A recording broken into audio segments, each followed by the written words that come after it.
It's hard, but I would say that, so here's where I'd piece it together. Matt's 5 wins individually is obviously more impressive than Rich's 4 wins individually.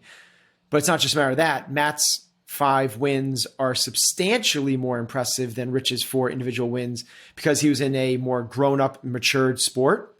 Yep. And the competition was much stiffer, and he won by a much, much bigger margin. So now that you have Matt's like really superior to Rich's there, then you have Rich's supreme dominance over a decade. Oh. We are here because we know the outcomes in our lives are within our control. That taking absolute ownership of how we eat, sleep, train, think, and connect with each other is how we'll optimize our health and happiness. That chasing excellence is how we grab hold of what is possible. Our mission is to live on the run, always chasing, never stopping. Hello and welcome back to Chasing Excellence. How are you doing today, Ben? I'm doing very good, Patrick. We are jumping back to our HopperTalk. HopperTalk is relatively new for us. I think this is the 3rd time we've done it. And it is really our excuse to have a little bit of fun and answer some very random questions and have a conversation that I think so far people have been responding well to it. So have a conversation that's a little bit lighter and maybe exposes different areas of our thinking that we don't usually get to for sure on this podcast. And so these questions, I think we've got, 12 or 13, very random. There are some CrossFit ones in there. Other than the CrossFit ones, I really just kind of Google around for fun questions to ask. So that's where these come from. They're just random internets. And then we're going to take turns kind of bouncing back and forth and seeing what we think of these answers. Cool? Cool. All right. So the first one is a CrossFit one. If the CrossFit Games turned into a Royal Rumble, who would come out victorious? I'll let you go first. And maybe just for the 3 people who don't know what a Royal Rumble is, maybe explain what that is. Well, my take on it is like everyone gets in a ring and it's the last person standing in the ring. You're like, I think that's roughly it. Who can throw the other people out of the ring, right? Isn't that what a Royal Rumble is? I think that's roughly it. Yeah. Like it's WW, F when it was that, and now it's WWE. Yeah, there'd be like 30 of these juiced up guys in costumes, and it was like the last guy standing in the ring was the winner, right? Yeah, I think so. Yeah. When it was back in my day, it was like, oh yeah, it was always Andre the Giant, right? Yeah. All right, so CrossFit Games turned Royal Rumble, which would be awesome. Just throwing that out there, Dave Castro. I'm going to go with one of our very own. I would go with Chandler Smith. Ooh, I thought of him too. Yep. So Chandler here's the reasons why. Chandler is an absolute monster. He's so strong, arguably the strongest guy in the field. He's got a bit of a screw loose. And he's a Division I for West Point for Army, a very high level wrestler. And he's been doing Brazilian jiu-jitsu at a high level and had some like little forays into MMA. So for all of those reasons, I believe Chandler Smith wins the CrossFit Royal Rumble. Yeah, I think those are all very good reasons. And that's interesting. I didn't know. I mean, I obviously know about Chandler a little bit, but not quite that much. Yeah, that's a good answer. I'm not sure I have anything. I think the thing to me that I started really thinking about is an environment like that, the Royal Rumble type thing.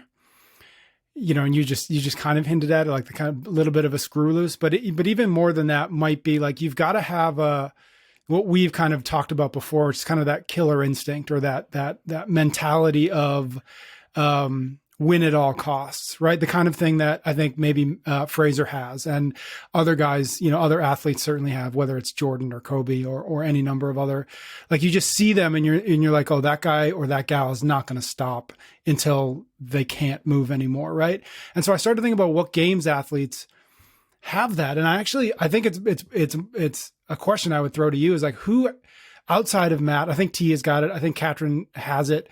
Cool to hear that Chandler's got it. But like, I'm really curious what other athletes, when you watch them, have that thing that's like, oh, okay. Yep. He's figured it out or she's got it. Like, I think of Sam Briggs. I think Sam's got it to a degree.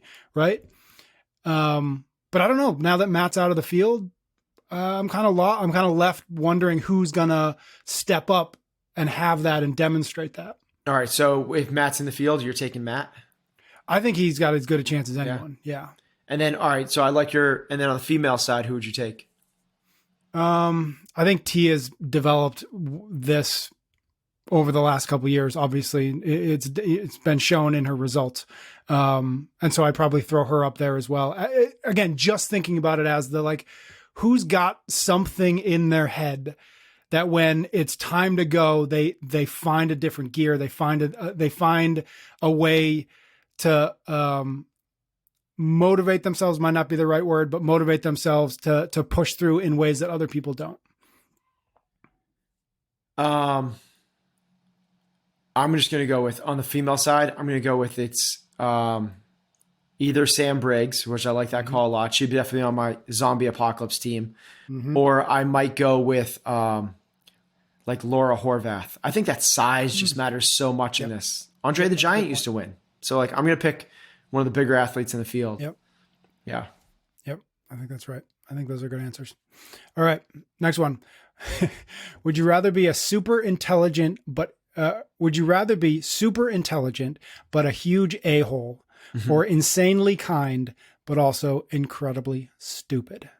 Okay. You go first. I think I've stared at this one more than any of the other ones on this list here.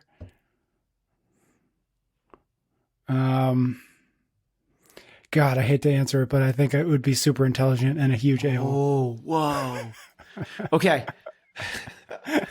Yeah. Talk me out of it. This is okay. I will talk you out of it. Here's how I'm going to talk you out of it.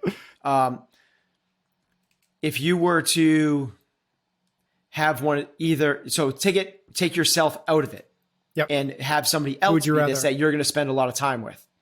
So you're going to go into business with this person, or this person's going to be in your CrossFit class, or you're going to coach alongside of them, or they're going to be in your peer group. You're going to socialize with them, or they're a member of your family. To me, it's once you kind of put it into someone else's court, I would 100% take the dumb but insanely kind. And to me, you're going to navigate the world, and to me, it's these relationships that we're building along the way matter so much more than anything else. And I think that spending time with a insanely bright but asshole, it's an energy drain. There's nothing worse in the world than those combinations.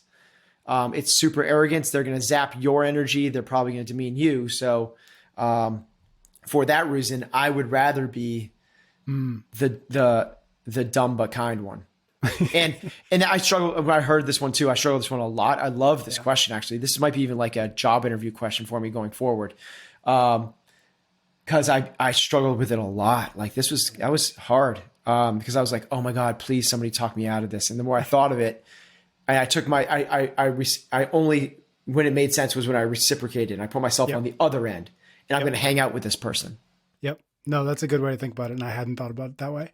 I think my only counter to that, or my excuse for maybe keeping my answer, which I don't know if I will now, is I promise that if I am a super intelligent but huge a-hole, I'll just keep to myself. I'll just find a place to go, and I won't interact with people that much, and I'll try to write but then you math theorems or something. Then you miss out on the number one factor of what it means to be a human being.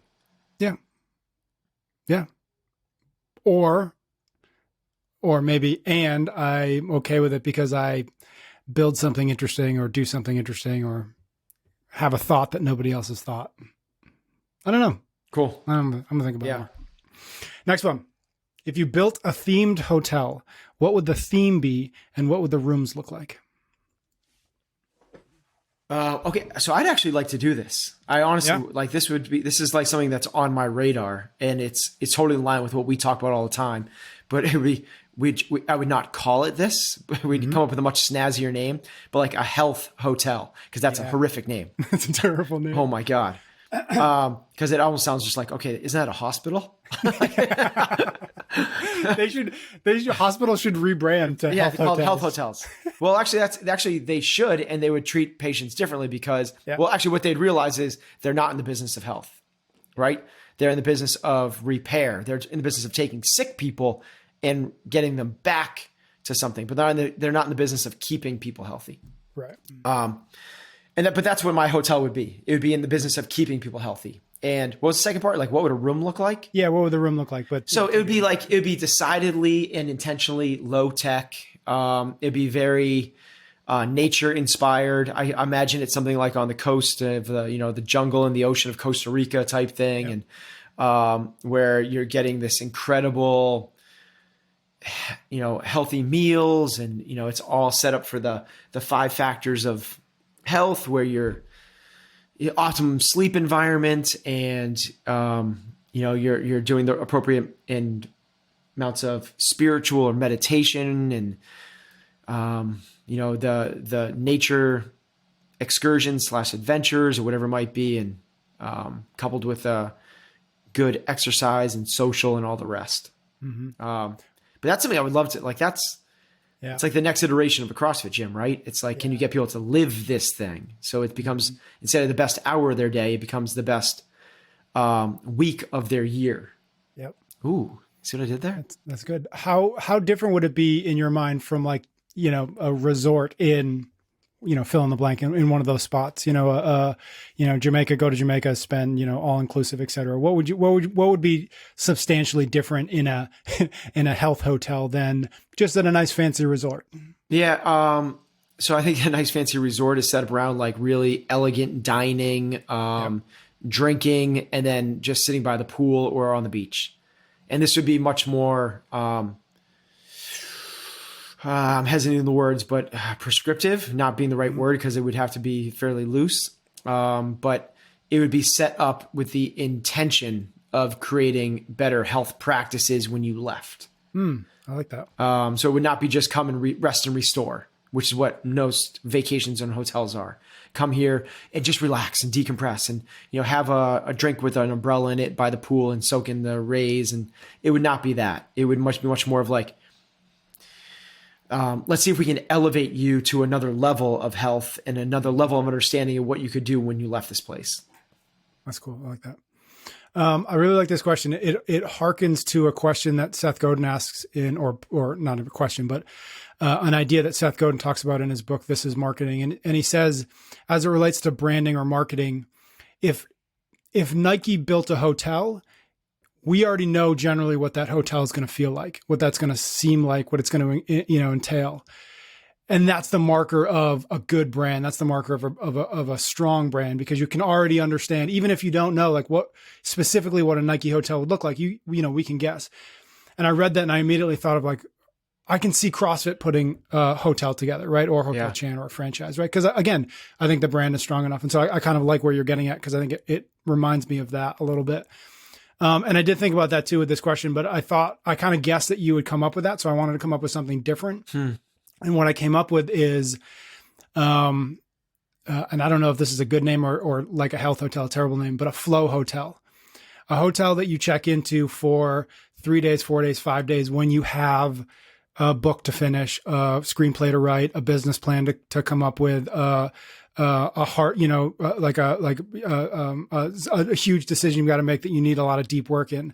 And so a hotel built around deep work, built around helping people get into flow, I think would be awfully interesting and awfully valuable. Love that. Yeah. Right? Cut away all the distractions, cut away all the, even just the everyday life distractions, Cut that stuff away. I like that. The Seth Godin, in terms of like, if you built a good brand, because it basically means like your brand can create a lifestyle. Yep. And the obvious answer to that one that's done this incredibly well is Disney, right? Disney took animation and literally created hotels out of animation. So that's really cool. I like that a lot. Yep. And I like the flow aspect too. I'm going to insert that flow part into my health hotel. Good. Partners. Sold. Next question. Are Matt Fraser's 5 wins, more impressive than Rich Froning's 10-year podium run? Back to CrossFit. Great question. It's yours, so good for you. Did I make this question? Yeah, you sent it to me like 3 weeks ago. Yeah. Oh. It's taking 3 years for this to come up. No, not 3 years, 3 weeks. Oh, 3 weeks. Oh. Yeah, when we started. There's my short term. Great question. Whoever thought of that question is brilliant. Oh, my God. Whoever thought of that question is a brilliant, but a real asshole. My turn or your turn? I forget. I'll take it. Okay. So It's hard, but I would say that. So here's where I'd piece it together. Matt's 5 wins individually is obviously more impressive than Rich's 4 wins individually. But it's not just a matter of that. Matt's 5 wins are substantially more impressive than Rich's 4 individual wins because he was in a more grown-up, matured sport. Yep. And the competition was much stiffer, and he won by a much, much bigger margin. So now that you have Matt's like really superior to Rich's there, then you have Rich's supreme dominance over a decade. Yeah. Oh, which is, you can also say like winning the games as a team member might even be, consistently, because you can have these one-offs because you get on a super team. But Rich has changed his team over and over and over again and continued to dominate. And that's really impressive. So kind of for perspective in there, Rich's first games was 2009, which he finished second. No, 9 was last one at Aromas. Okay. 2010 was his first. Yeah. Yep. Up until last year's, which he didn't compete in. So he's finished in first place 8 times, I think, and second place twice. Holy smokes. Yeah. Okay. I think it's really, really, really close. But I think that the sport is centered around the individual, so I'm going to give it to Matt. Yep. That's a good way to settle on that. I think it's everything you just said, but I think that if you look at first, I think the fun about it is, you have to define impressive. And I think that one of the things that, like you said, that most impressive about Matt is that he did it at a time when it was harder to do. It was harder to win that many times because the competition, I think, was a little bit stronger. But I think I lean towards Rich for a couple of reasons. One, and then you hinted at it, which is the sustainability of winning, I think is awfully impressive. Being able to be the top of your game, even if that game switches and changes a little bit, I think is awfully impressive.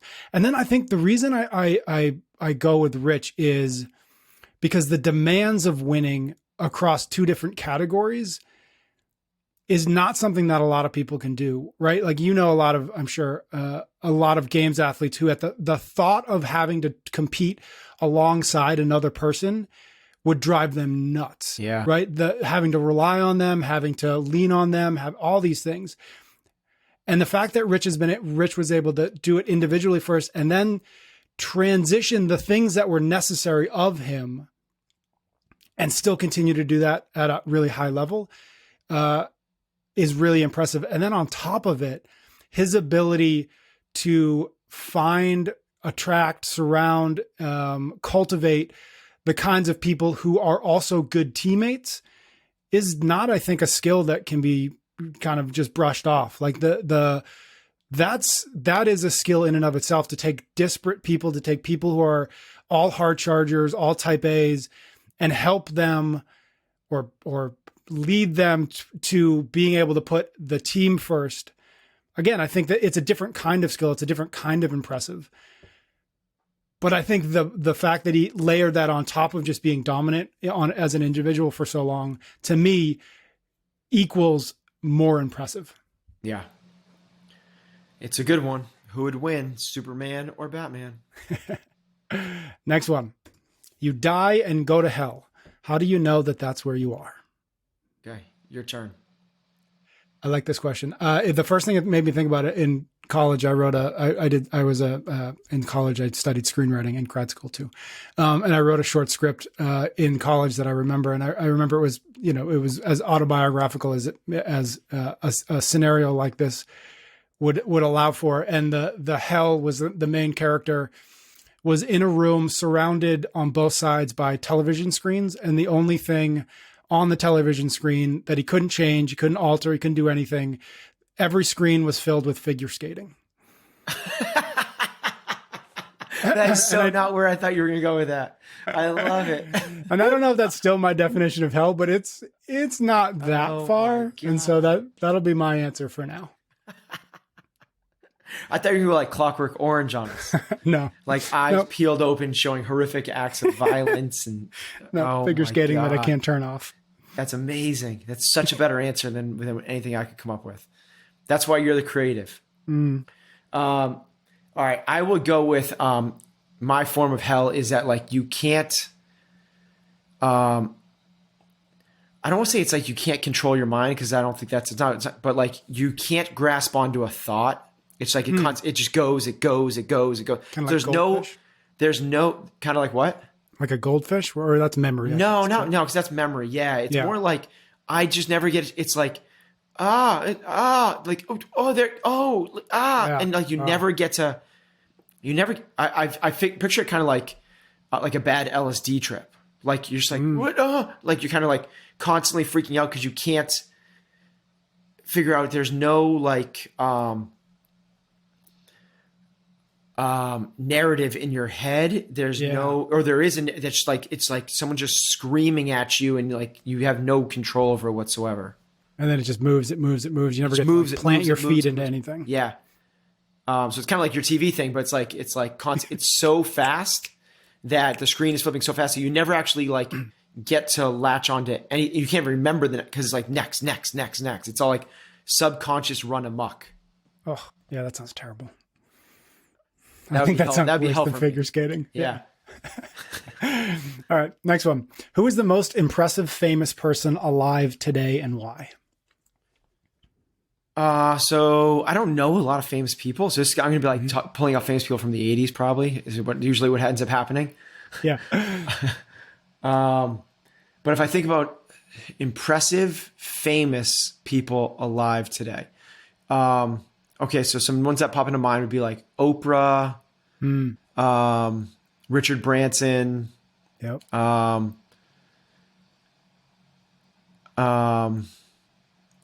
I'm gonna like Elon Musk type thing, but I'm gonna go with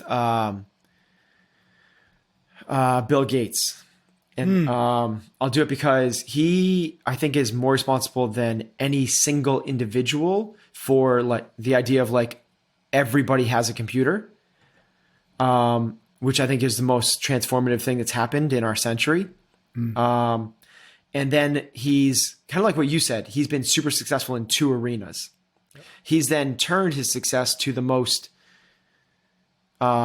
humanly beneficial endeavor it is, which is philanthropy, and created one of the most incredible philanthropic organizations the world has ever known. And having massive impact and running it incredibly well. And I know like there's probably people debate Bill. He started the virus and like all this stuff. And like I just think he's like had amazing success and he's put his success towards good use. Yeah. Yeah, I agree with that. And he's also helped, I think it's called the Giving Pledge. He's also helped convince other, billionaires to like, also. I know Warren Buffett has given, a vast majority of his net worth to Bill Gates because he trusts Bill to do it the right way. And Yeah. And he's taking over like things that actually have real impact too. Like let's get rid of malaria in Africa. Let's bring sanitation to these shanty towns in South Africa. Let's bring, I think he's worked really incredibly hard on flushable toilets. Yep. Because they was polluting waters and all the rest. Yep. I think that's an excellent answer. I think when I think about this, I think everybody you mentioned is obviously right up there. But I think if I think about, people doing it today, it's hard for me. I think two people pop to mind, but I'm leaning towards one. The first is Jeff Bezos. I don't think anybody's done anything in the world of commerce even close to what he's been able to do. But I think the one I lean actually towards it, which is kind of funny in maybe comparison with Bill Gates and Jeff Bezos, but it's The Rock. And I think, and I think it's easy to dismiss how is it because he won the WWE Royal Rumble? That's exactly it. Actually, it all comes back to the Royal Rumble. I mean, if you look at what he does, he makes movies that everybody loves. He starts or buys brands that end up being massive. he does it in a way that almost, I can't imagine, and I'm sure that there are people out there, but he does it in a way that it makes it impossible for him not to like him and root for him. Yeah. Which I think is hard to do when you are as big as he is. And I think I just saw, I think he posted it actually, but somebody did a survey, and who knows, it's a survey and on the internet, but it said that like 49% of Americans would vote for The Rock for president. And I actually think that that's true. And I actually think that he'll probably win if he were ever to do that, which, you know, you can laugh at, you can scoff at, you can say, oh, how absurd, but we've elected movie stars before. I don't see why we wouldn't do it. Yeah. I was going to say, like, it's a good parallel. He's kind of like the modern day Arnold Schwarzenegger, right? Yep. It's like to a degree. So The Rock is doing it. Rock has now done it in like 3 or 4 fronts, right? He went to University of Miami, for Florida, and played on a really high level Florida team. I think with Warren Sapp, with Ray Lewis, maybe both of them. And then he became like the biggest guy in WWE. And then he became the biggest guy in Hollywood. Now he's become one of the biggest business moguls. Yep. And to your point, he's doing it all with like, he makes people smile along the way, and he's really engaging. Yep. And he's not the best actor, right? But he's like the highest paid actor. So there's something kind of interesting. I think it's a cool answer that people might kind of like scoff at first blush, but it's really impressive. It really is. Yep. The Rock for president. Rock for president. President Rock. Imagine that. So I always said, like, imagine, like, I was thinking this. I think it'd be super cool to have, like, imagine Clint Eastwood as the president and Oprah Winfrey as vice president. Like, imagine if that was the ticket. Yeah. Like, I might like try to like stock the ballots just to make that happen. Imagine Clint Eastwood like, get off my lawn. I have a feeling that politically Clint Eastwood and Oprah are at opposite ends of the spectrum. Which would also make it good. You should have both. You should have opposite ends of the spectrum. There you go. All right. Next question. What needs to happen for CrossFit to be accepted into the mainstream? I think it's your turn. Okay. I think we could talk about this for a while. I think the first thing I would say is, does it want to be accepted into the mainstream? And I'm not entirely sure it does. I would also say that if you think about health and fitness, I don't know, and correct me if you think that there is, I don't know if there is a mainstream brand or a mainstream methodology within the world, within the, the very broad world of health and fitness. I think that there are things that are mainstream. I think yoga is mainstream. I think running is mainstream. And I think what we're entering into is an era where digital at-home fitness is mainstream. But I don't know that, what is the strongest brand in fitness? You could argue it's Peloton, but I don't think that Peloton is mainstream, and I'm not entirely sure it'll ever be mainstream. And so all that to say, like, this is a cool question. I don't know that it's even a thing at this point that CrossFit could become, given our fractured, just the fractured nature of how we choose things at this point. But if it did, or if it did want to, and it was able to, I have to believe that one of the things that would need to happen is it would have to be part of, or a central part of CrossFit will have to be embedded in the digital at-home ecosystem. I have to make a choice between Peloton, CrossFit, Mirror, etc. That's got to be part of the mix for it to hit mainstream.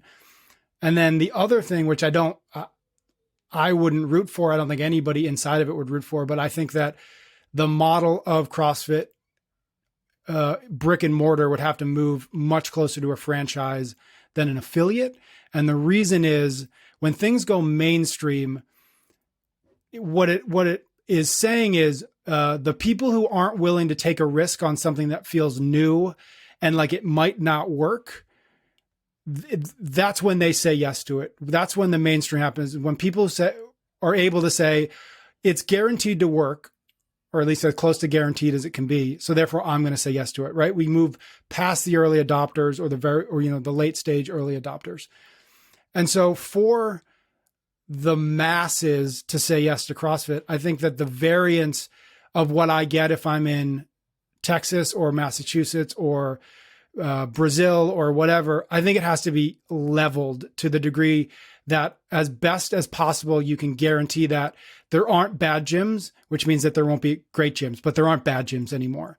And I think that that's how it gets closer to the mainstream, is if as a consumer, I can expect that the product that I get is going to be consistently good. Probably not great, but probably consistently good. And I don't know that we can say that it is now with an affiliate model. That's a great answer, Patrick. What was it? Can you restate the question though? Was it, what does it need to be mainstream? Is that what it was? Yeah. What needs to happen for CrossFit to be accepted into the mainstream? Okay. Accepted in the mainstream. Cool. Yeah. I think it's really cool. So then I think that there's two, I mean, these are all the hyperbole and hypothetical questions, but all that, it's defining what mainstream is and defining what acceptance is. Without that, it's like you're talking about one thing and I'm talking about another. Because I would certainly say that Peloton has been accepted by the mainstream. And I'd say that they're well past that. I really like your quality control of more of a franchise than an affiliate model, and I agree with that. I believe that the number one thing in order for my answer before you said that, and I think that might be the first one, because I think we can move a lot faster if we went in that direction. And if you ask me, I'm against that.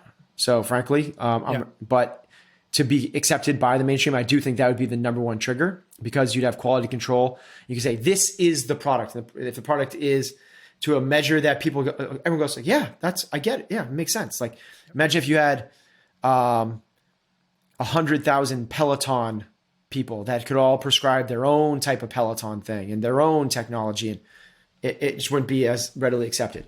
But I think that the number after that, I think the number one thing is a generation to pass by.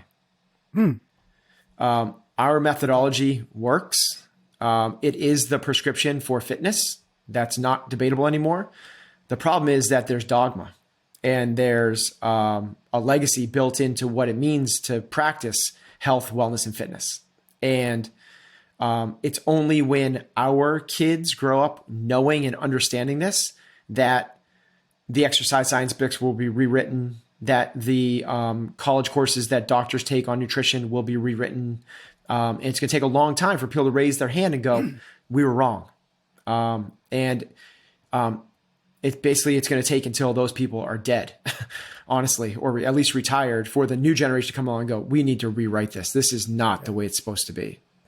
Yeah, that's interesting. I do think it's easier to mold a mind than it is to change a mind. Yes. And younger people are, especially in something like nutrition, right? And nutrition is, people don't understand this. Nutrition is the number one thing of the CrossFit program.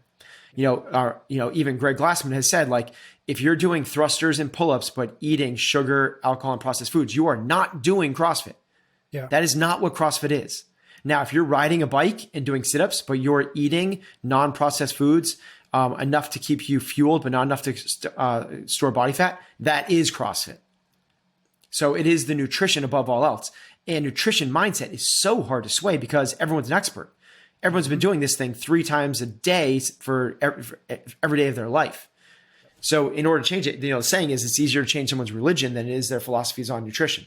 Yeah. So that's for that reason. It's our kids growing up with this and going, this is the norm. This is it. So I think it's going to take a while, but I also do like your idea of speeding things up. Of franchising would speed that up. Again, I don't think that should be the goal, though. I don't think the goal is to try to get accepted by the mainstream. Agreed. Yeah, I think that's interesting. Well, one question to you, because I think you're spot on. I hadn't thought about that generational shift, and I wonder if you think that on either the kind of the regular front in terms of like CrossFit affiliate methodology, all that, or CrossFit Games side, do you think that kids are being put in a place where they can actually engage with these ideas enough? One of the things that when you look at sports, when you look at professional sports, the things that they do really well, whether it's soccer or football or baseball here, basketball, football, they have a substantive role element of youth, such that I get to play when I'm 4, 5, 6, 7, 8, 9, 10. And then when I'm done playing at 16, 17, 18, I'm the next generation of fans. And that's how professional sports build their flywheel to a large degree. They get people hooked when they're young, when they do it with their mom or their dad or whatever. So do you think, just from your position of kind of being across all of it, do you think that CrossFit is doing a good enough job to bring kids in not kind of like a tertiary way, like, oh yeah, kids love CrossFit Games and whatever, but actually like building it, in such a way that 7-year-old, 8, 9, 10 will grow up to be 16, 17, 18. And this will be as important as soccer is? So to answer, no, I don't believe that CrossFit headquarters, CrossFit LLC, is doing things. I'm not gonna say enough or whatever like that. I don't think they're doing the things to make that flywheel spin. Yeah. But I don't think it's through the avenue I don't think it's through the CrossFit Kids program. I don't think this happens through affiliates. Okay. To me, this is part of the schooling. This is part of like educating kids in the traditional educational set, which is they should be taking nutrition courses and not the 6 to 11 servings of whole wheat a day. Like, not that, like real health. And then gym class. This is what gym class should be. Gym class should be like, this is how to perform a squat. Gym class should be, what is your Fran time? Gym class should be, this is how you effectively press something over your head. That's what gym class should look like. And in gym class, the physical, because remember what gym is physical education. We're supposed to be educating people on the physicality of life. And there's a massive gap there. Again, It's going to take a generation. It's going to take until, I say that, there's some brave people that are allowing their gym instructors to be the mavericks, be the trailblazers, but it's so far and few in between. If CrossFit is going up against government education and the traditional health model, it's not going to win. Yeah. We have to, you can't go like all these like little CrossFit kids programs stationed all over the place is not going to win up against those three massive institutions.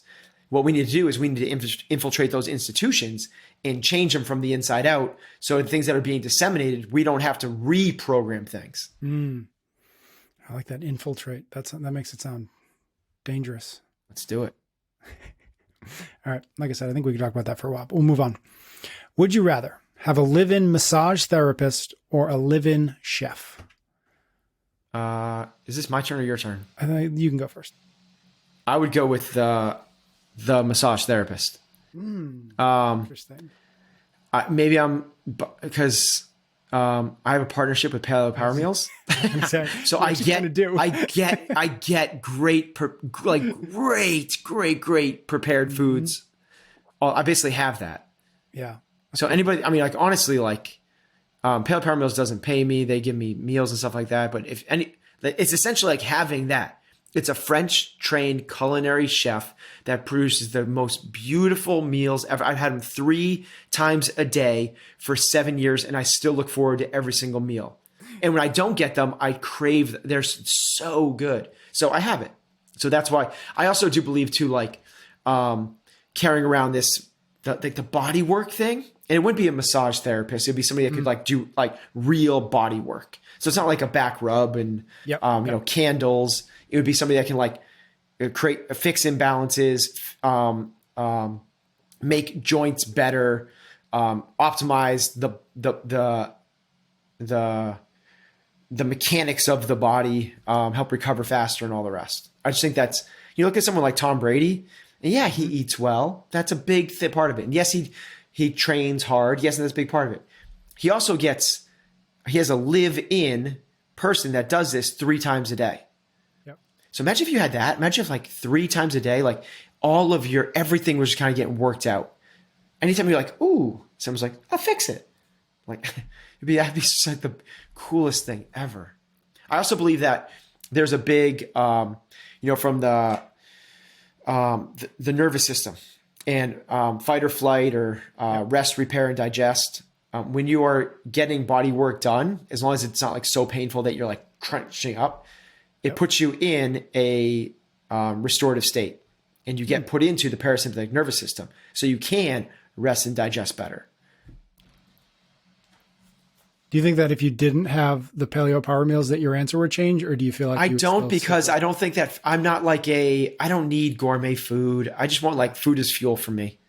You know, it's like, give me some chicken, you know, give me some salt, and, you know, give me, you know, I'm kind of good with that. I'm honestly like, I don't crave food. I just, I would say that it would not change. Yeah. Interesting. I know that's not, I think if you surveyed 100 people, the vast majority would say the chef. Yep. Are you the chef? Yeah, I think so. Yeah. I love all your answers. No, I love your answer. Because I'm the same. I'm not, I don't particularly care about food. I don't crave food very often. The only thing to me that sounds wonderful is just the time and the convenience. Yes, time. That's it. Which you've solved to a large degree with the paleo power meals, right? But that's it. That the time of, you know, prep, the time of obviously like the cleanup, all that stuff, the shopping, all of those things. I would love that, you know, whatever it is, hour and a half back in a day. If it's going to be like the cleanup and the prep and the setting the table and all that. Technically speaking, if you were to like hire a personal chef, and even if just like for an that might or whatever, persuade me a little bit. They would clean up. It would create even more family time for me, right? Which is my top priority. And it would like create more structure to the day. And I believe that like structure is discipline, discipline is freedom. So 100%. Maybe I persuaded you a little bit, and you persuaded me a little bit. Back in the middle. Yeah. Maybe if we get somebody who could cook and do body work. Well, does that person exist? Two specialists? If you find that person in one person, don't let go. Next one. You can only read one book for the rest of your life. Which book do you choose? Presumably you could read it multiple times, but you can only read it once. This was hard. I'm not sure I have a good answer.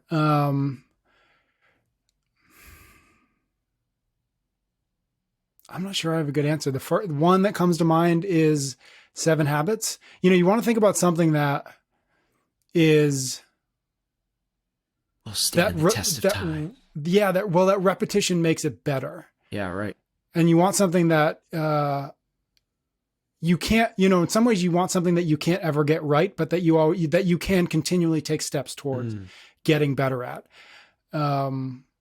So it can't be a tactic. But what you've already gone to though is a nonfiction self-help. Yes. Like immediately, without even like discussing that. That's already like, because some people might be like Harry Potter, you know, The Firm. Yeah, I think you're right. I did, and I honestly hadn't thought about fiction. I might be able to think of one or two, but for me, again, if it's really this is the book you're going to read until you can't read anymore, then it has to be something that is constantly, that again, like I said, is you know, it's like chasing excellence, right? It's like, it gives you the sense of what that excellence looks like, and it gives you a roadmap to get there, but you'll never get there. The process of continually checking back in and trying again and checking back in, that to me, and again, I think there are lots of books that do that. 7 Habits is one that pops into my mind. Maybe I'll think of another one. Essentialism. You know, it's the books that we've talked about a bunch. Actually, what just popped in my mind is the Daily Stoic Journal would also be technically not a book, but I think you probably would get more out of the process of doing that every day, say, or almost every day for the rest of your life. I'm going to say that doesn't count because that's not a book. That's a workbook. But you could go with the Daily Stoic. There's a book called The Daily Stoic, which is a daily. That's a good call. Yep. It's meditation. It's meditation. Yeah. Yep. And then, you could certainly just read that every year over and over and constantly be pulling stuff out of it. Yep. Yep. So I like that. Maybe I'll switch my answer to Daily Stoic. All right. Then I'm going to steal your first one. 7 Habits of Highly Effective People for all the reasons you just laid out. Yeah. I think that as many times as you read that, you're still going to continually pull stuff out of it. It's completely something that you're never going to be able to perfect. And I believe that essentially, not essentialism, but essentially, every other self-help book is just some sort of iteration or deeper dive of what's covered in that book. Yeah. Yep. I think that's right. Cool. Next one. Are the skills one develops playing video games useful in any context besides playing video games? Your turn. Yeah. I have no idea because I don't play video. I really don't know. I would assume that there is, in terms of like, dexterity of the hands and, eye-hand coordination, in terms of quick decision making, in terms of focus, but I don't know how to draw those parallels because I don't even know what video, like my son plays Minecraft. So I do think that there's probably some things in there. Like he's figuring out how to navigate things and build things and structures and engineering. So my first blush is like, I'd like to say no, because I could like demean video games even more. Yeah. Yeah. But there has to be some transference over to some things. I just don't know what those are. Yeah. Did you play video games growing up at all, or did you even avoid them then? Like Super Mario Brothers, like I got a Nintendo. Yeah. So Super Mario Brothers and Tetris. Yeah, but that was about it. Yeah, I only played sports games growing up, so I couldn't get into any of those like adventure games. Yeah, I think I'm with you because I'm in the same boat where I don't actually play them, so it's hard to judge, and I'll give you a new word. It's hard to know if you're just you're just suffering from juvenoia, where juvenoia is just the predilection of older folks to always look back at the generation behind them and think that they're screwing everything up. Mm-hmm. And so it's hard to know if it's not that. But what I think about when I think about, whether there's valuable transference from video games is, I think just like you, I think that there probably is, there likely is to some degree. It's maybe hard to quantify. I think the issue is that now that video games are actually a massive, massive business. And I think where the trouble is when folks play video games thinking that they're going to make money from them, where the reality is that very, very, very, very few, professional sport basically, are going to ever make money from them. And so they dedicate the time, the energy, the attention, the resources away from other things towards this idea of video games. But ultimately it's for naught, because statistically the chances of you ever making money by playing video games is very small still.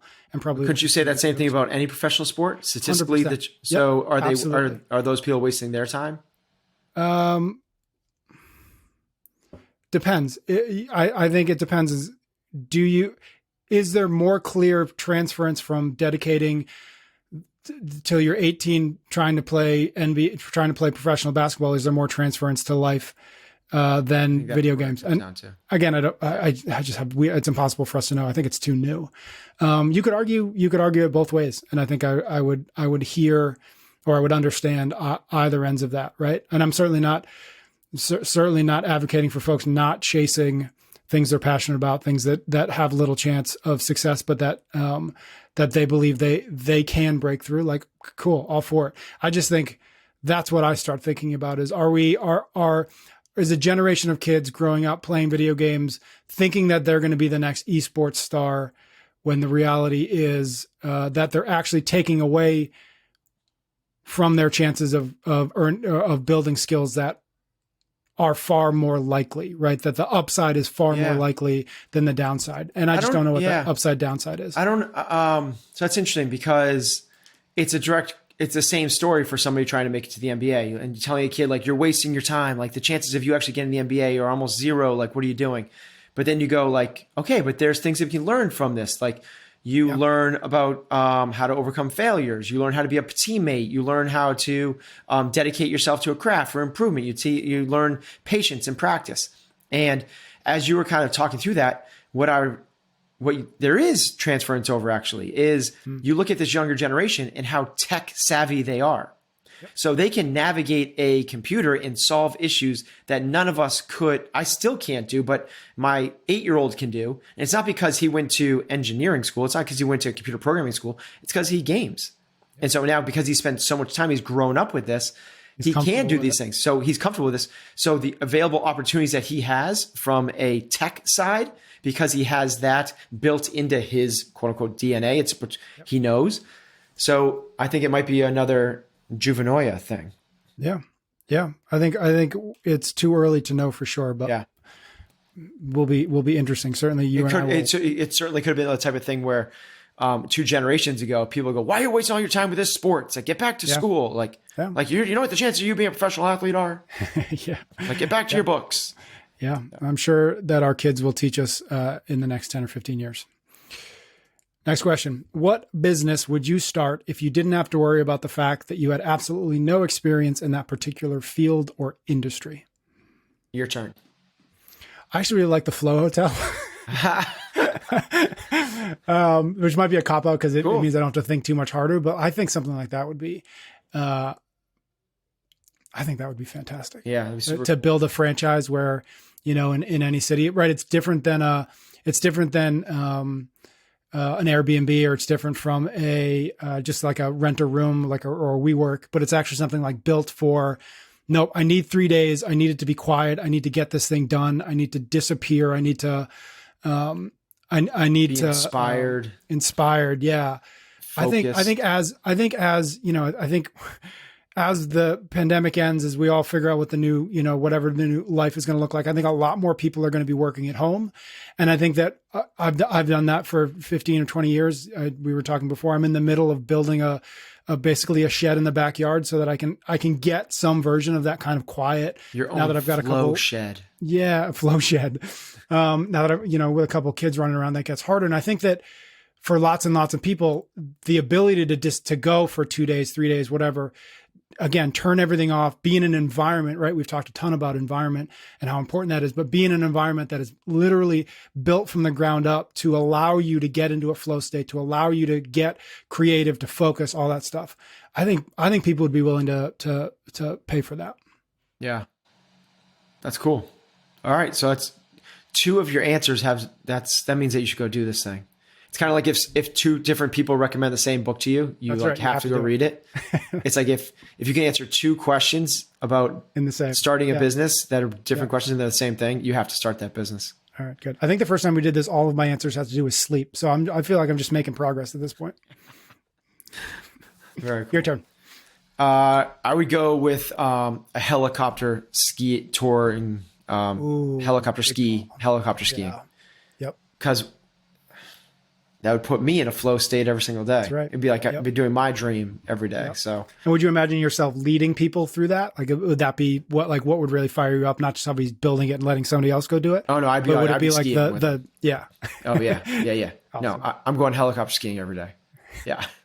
Oh, I love it. Last question we have for today: what should be the legal drinking age? I suppose it's different all around the world. So in the States, it's 21. 20. 20? Yep.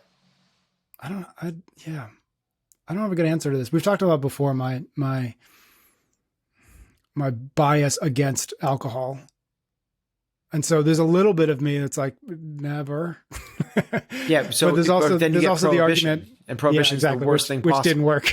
That didn't work. So my take is the opposite, is like. Why 20? Why only 1 year younger?